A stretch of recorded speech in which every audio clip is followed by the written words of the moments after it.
And finally, new rule, now that it's been a month since I gave the commencement address at Berkeley, someone has to check in with the people who tried to have my speech canceled and make sure they made it through okay.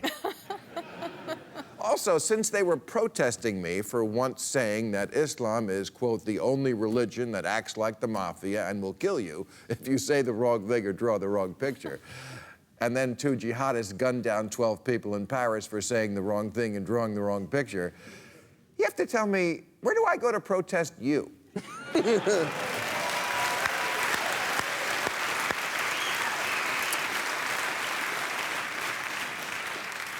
The march we saw in Paris last Sunday with the leaders of 44 countries standing up for free speech was very heartening, but unfortunately, not everybody got the memo, like the Pope and his American vigilante, Bill Donahue.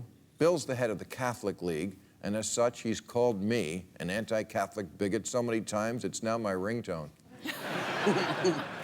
Bill also once took umbrage at my stance on pedophilia. I'm against it.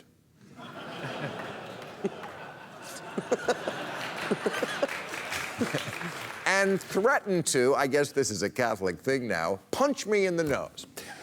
Because whether you're representing the Prince of Peace or the religion of peace, threatening violence is a great way to drive home the point that you're secure in your medieval beliefs.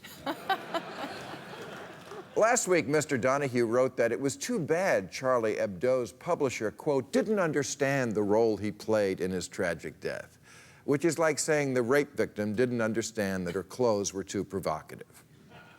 And that's the great irony of Bill Donahue. He's a staunch advocate for a religion which considers masturbation a sin, and yet he's a huge jerk-off.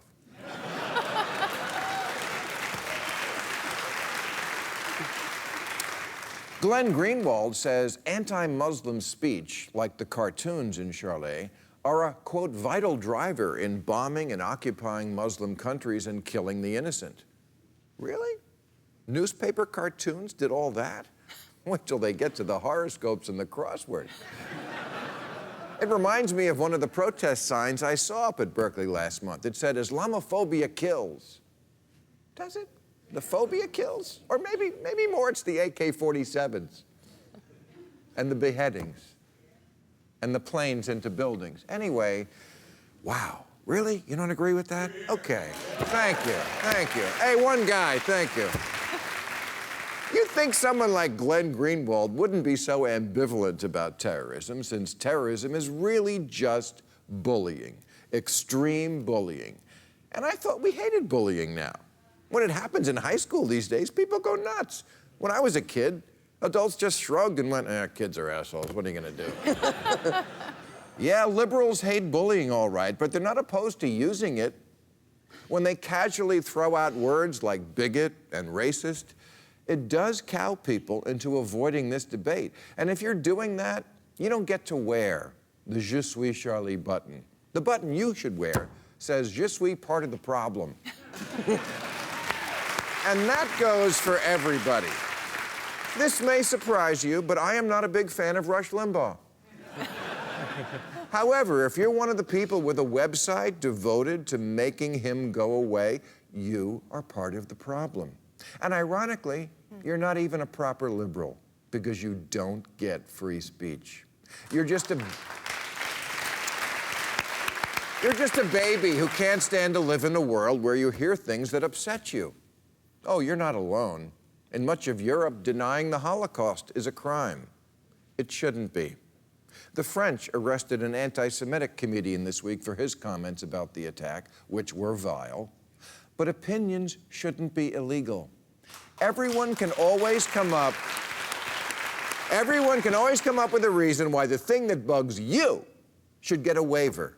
But free speech only works if there are no waivers. No waivers, including for religion. Like, say you are, and I'm just picking a religion at random here, Muslim. And you love you some Islam. It's what uplifts you and inspires you, and you can't imagine your life without it or why everyone else doesn't love it too. Believe me, I get that. That's how I feel about weed. But when someone criticizes weed, I think, good, more for me. not off with their head. And as a comedian, I like it that jokes can hurt. I like it that Kim Jong-un was wounded by a movie. If you're a satirist, that's winning. Kim Jong-un hates jokes, he doesn't get them, and he takes them too seriously, which proves something I've always suspected about him. He's a lesbian.